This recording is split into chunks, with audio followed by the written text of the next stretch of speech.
विधान परिषद निवडणुकीसाठी आता भाजपनं उमेदवारांची यादी जाहीर केलेली आहे।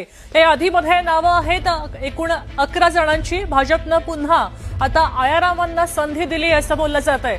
उमेदवारांची यादी जाहीर झाली दरम्यान यामध्ये कालच पक्षात प्रवेश यांनी केला होता असे प्राजक्त तनपुरे अन्य पक्षातनं आलेल्या 4घांचा समावेश आहे। त्यामुळे भाजपनं निष्ठावंतांना डावललंय आणि पुन्हा एकदा आयारामांना संधी दिली अशी चर्चा रंगली आहे। भाजपनं आपल्या यादीमध्ये पक्षातनं आलेल्यांना संधी दिली आहे, इतर पक्षातनं आलेल्यांना संधी दिली आहे। त्यामुळे जुन्या आणि निष्ठावान कार्यकर्त्यांमध्ये नाराजीची भावना आहे। प्राजक्त तनपुरे त्याचबरोबर लगेच अहिल्यानगरमधनं त्यांना उमेदवारी दिली आहे, तर सोलापूरमध्ये शिवसेना काँग्रेस असा प्रवास केलेले माजी आमदार राजेंद्र राऊत यांना पक्षानं संधी दिली।